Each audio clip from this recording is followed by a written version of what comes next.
Assalamualaikum warahmatullahi wabarakatuh. Ketemu lagi dengan Bribka Suyono, masih di channel Suyono Listrik. Tentunya masih membahas seputaran anxiety psikosomatik maupun asam lambung, dan yang tentunya berdasarkan pengalaman yang saya alami.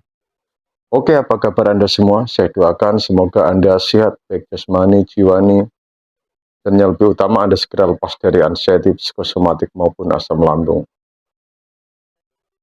Lama nggak di YouTube, karena saya selain sibuk dengan kerjaan karena ada operasi patuh, saya juga sering live di TikTok. Tadi ada bertanya, oh pendapatannya banyakkan di TikTok Pak ya daripada di YouTube ya Pak? Oh nggak begitu ya. Ini ya, ya juga sih. Tapi saya nggak akan melupakan tentang Anda semua yang sudah terlanjur subscribe saya. Bukannya saya mata duitan loh ya. Begini rekan-rekan, minum dulu.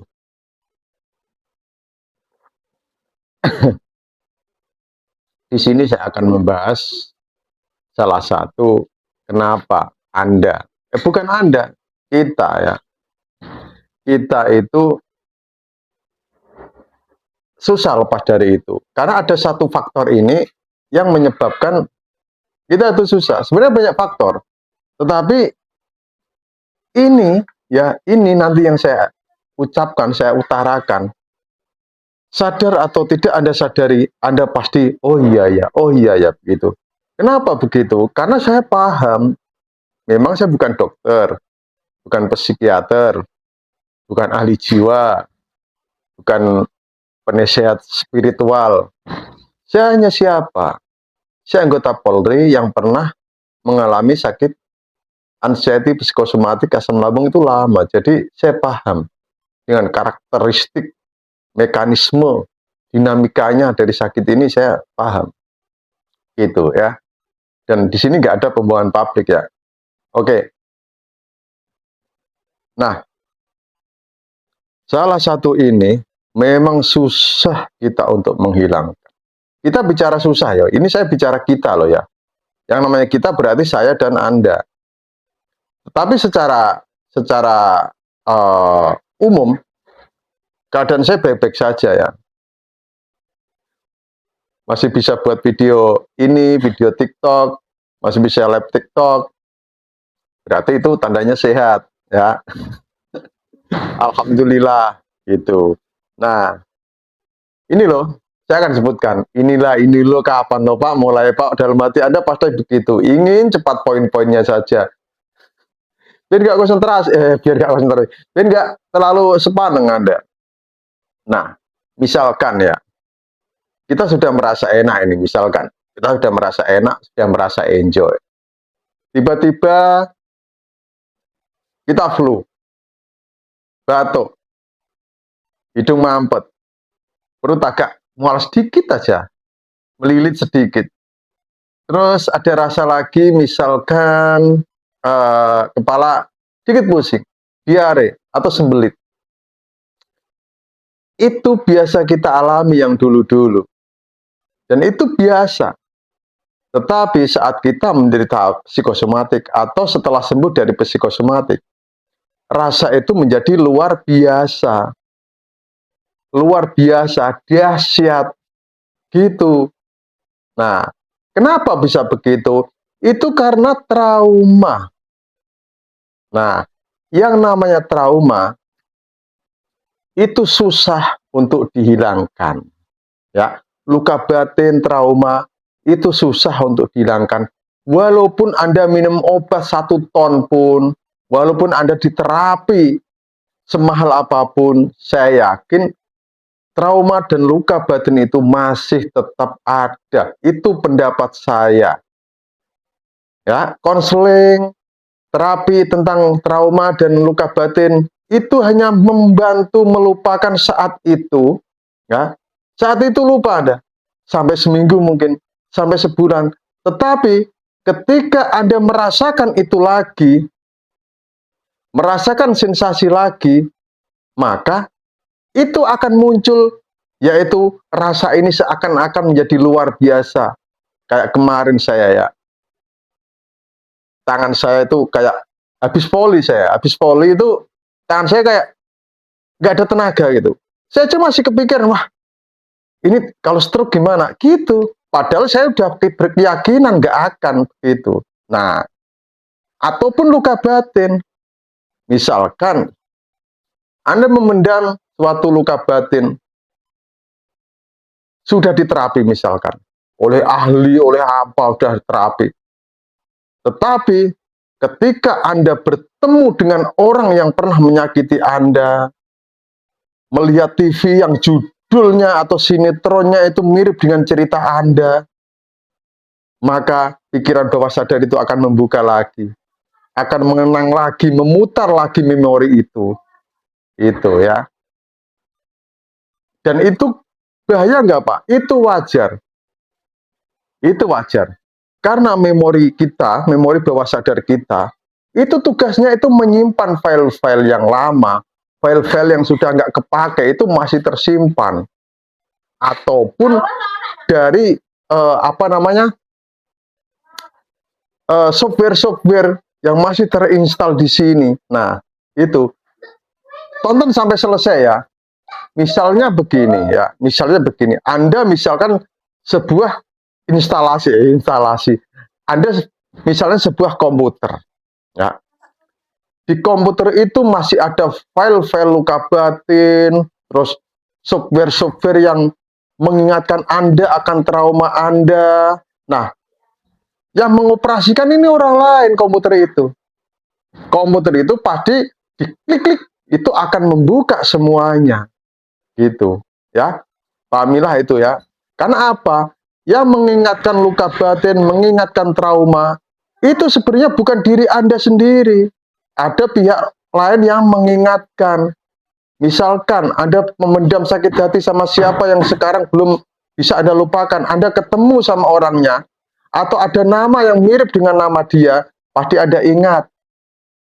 Sensasi psikosomatik yang Anda rasakan, dulu ada sempoyongan, keliengan, terus Anda begini-begini, maka pikiran bawah sadar akan memutar lagi, wah jangan-jangan ini saya kambuh, jangan-jangan ini psikosomatik lagi. Nah, itu. Nah, cara menghilangkan ini, ya saya nggak tahu. Kenapa saya nggak tahu? Saya kadang juga begitu. Padahal saya sudah terapi juga. Sudah meditasi sendiri juga. Dan itu masih ada nempel di sini. Dan nggak akan bisa hilang. Kecuali kalau komputer itu direinstall atau diinstal ulang. Barulah hilang semuanya. Ganti dengan yang baru. Nah, apakah otak kita, pikiran kita bisa diinstal ulang? Bisa, tetapi saat itu aja. Ya, bertahan hanya beberapa hari setelah ada memori-memori yang mengingatkan kita pada sesuatu trauma itu, dia akan muncul lagi. Nah, ini adalah hambatan bagi penderita psikosomatik. Itu. Karena apa? Psikosomatik itu lebih cenderung ke sebuah pikiran ini yang akhirnya mengganggu ke badan. Nah, pikiran ini selalu bermain. Akhirnya dipermainkan oleh pikiran. Akhirnya kita nggak bisa mengendalikan pikiran. Dan akhirnya pikiran mengendalikan kita. Begitu ya. Ya. Begitu ya. Jadi memang untuk menghilangkan luka batin ini, trauma ini, yang pernah kita alami, yang pernah kita rasakan, itu susah memang. Jadi itu menjadi penghambat juga. Itu adalah sebuah bom waktu. Nah, kalau misalkan Anda percaya bahwa terapi, ya saya percaya kalau terapi dari seorang ahli itu bisa melupakan itu semua, saya percaya. Tetapi ketika ada sesuatu hal yang mengingatkan, ya, itu pasti terbuka lagi.